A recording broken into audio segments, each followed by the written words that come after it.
সুফিয়ানে সৌরি রহমতুল্লাহ আলাইহি আলী রাদিয়াল্লাহু তাআলা আনহুর ছাত্র ছিলেন। তো ওনাকে স্বপ্নে দেখানো হয়েছে যে আমার একজন ওলি মারা গেছে, তোমাকে জানাজা পড়াইতে হবে। তো সুফিয়ানে সৌরি রহমতুল্লাহ আলাইহি ভাবতেছিলেন যে লোকটা এরকম কি আমল করত যে স্বপ্নে আমাকে নির্দেশ দেওয়া হইল এর জানাজা পড়ার জন্য। তো এলাকায় যে জিজ্ঞাসা করছে, ভাই লোকটা কি কাজ করত, তার ইবাদত বন্দেগী কিরকম ছিল। তো সবাই এক বাক্যে বলতেছিল সাধারণ লোক ছিল, তেমন কোনো উল্লেখযোগ্য না ব্যক্তিত্ব ছিল না আমল সামল ছিল। তো সুফিয়ানে সৌরি রহমতুল্লাহ আলাইহি ভাবতেছিলেন যে এলাকার মানুষ থেকে তথ্য পাওয়া যাবে না, আচ্ছা বাড়িতে জিজ্ঞাসা করি। তো বাড়ি যেয়ে জিজ্ঞাসা করছে লোকটা কি আমল করত। তো বলছে না সাধারণ ছিল।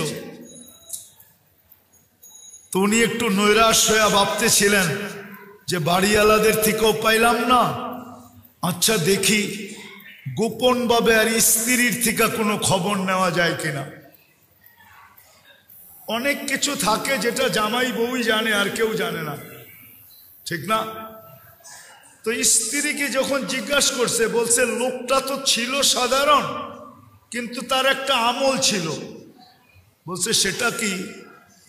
কোরআন পড়তে জানতো না, কিন্তু ডেলি কোরআনকে নিত আর পৃষ্ঠা উল্টাইতে থাকতো আর চোখের পানি ঝরাইতে থাকতো আর বলতে থাকতো হাদা কালাম রব্বি, এটা আমার রবের কালাম।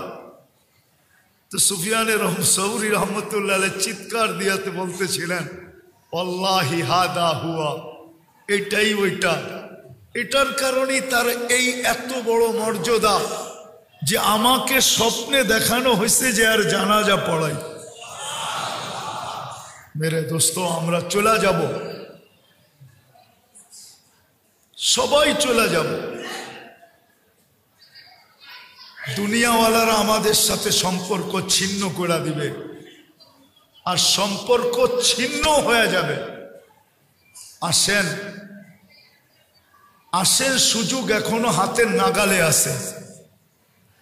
যেই সম্পর্কগুলো আমাদের জীবনে আখেরাতের জীবনে কোনোদিন বিচ্ছেদ ঘটবে না, দুই চারটা জানি আর একটার সাথে হইলেও নিজের সম্পর্ক গড়ি, মনে প্রাণে গড়ি। আমি সবাইকে বলতেছি কিন্তু